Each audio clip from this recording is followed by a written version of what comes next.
Hello, we're going to talk about the kickoff today. This is an area that really we don't talk about enough in the game, but then Saturday in that match between Bristol Bears and Exeter Chiefs, we saw how the kickoff can be so valuable. So, first of all, let's just talk about how a lot of teams set up to receive the kickoff nowadays.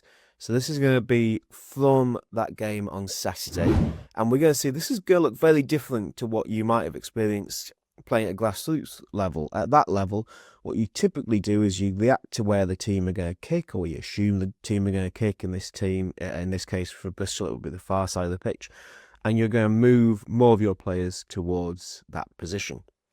We see there's a little bit of this for Exeter, but certainly what we don't see is that forwards positioning. So at a grassroots level, what you'll often do is go your front row closest to the 10, second row behind them, back row behind them, and then the backs kind of fill in the other half of the pitch and maybe in behind the forwards.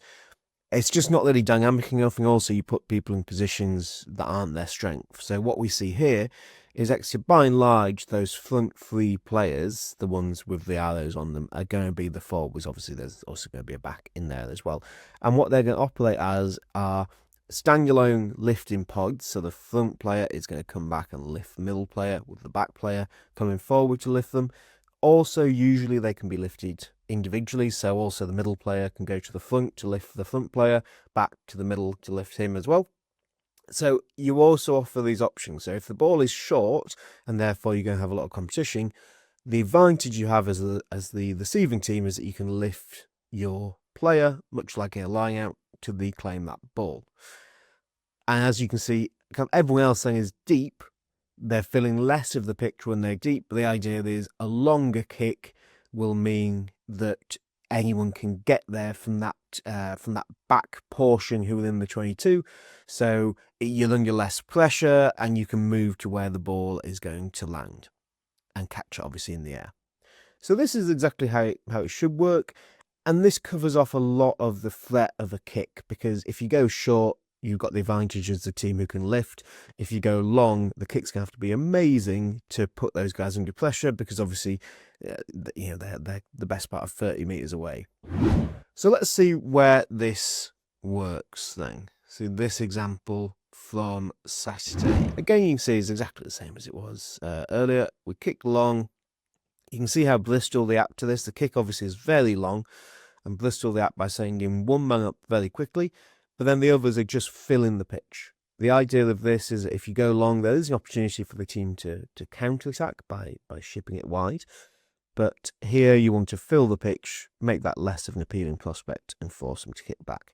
And we see one of the advantages here of a long kick. You force a kick, and then Bristol can play off broken field, as we see here at the end. They're going to have men back. They're going to have men who already know that the kick's coming, dropping back to help out here. And as you can see, unless it goes really badly long, they're going to be welling Exeter's half. So that's how it does work. That's how it works for Exeter. That was one of their more successful kick-off the seats on Saturday. But let's have a look at a couple of examples where it does not work. Again, I just want you to spot, where some of the issues are in terms of spacing here. So where might Bristol kick the ball to try and gain advantage? And what you can see, almost two circles in the middle of this pitch. There's a gap between the widest pod and the middle pod. And that's going to be a really difficult kind of no man's land, because if you're kicking it there, whose mate's to go and get that? Is it the person from behind is having to run 15, 20 metres further forward to reclaim that kick? Is it someone who's closer to the ball but who's going to have to turn and run backwards? And you can see that on the far side as well. So those are the two spaces that Bristol are looking to exploit. But there's also this space way out wide, exactly between the pod and the sideline.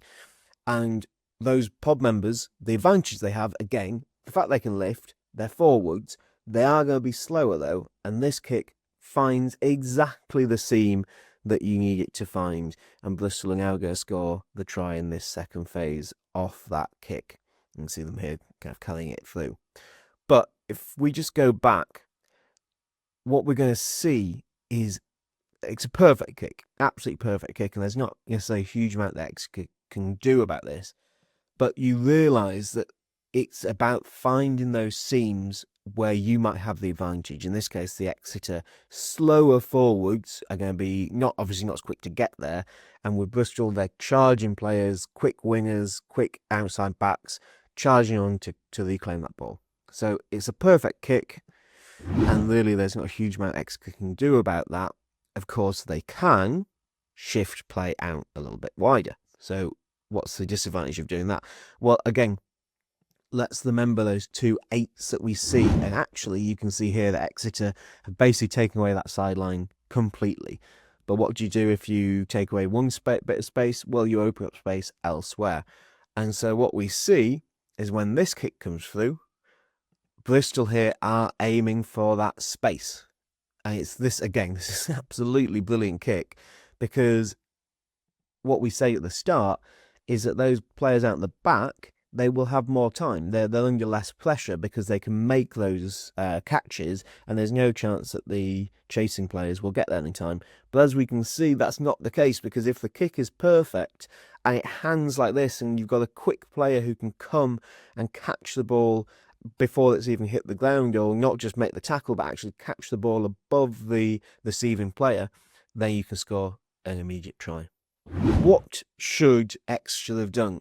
Well, the problem is, when you're faced with kicking of that quality and chasing of that quality, and a team willing to do stuff like this off the kickoff, you can't control all parts of the pitch.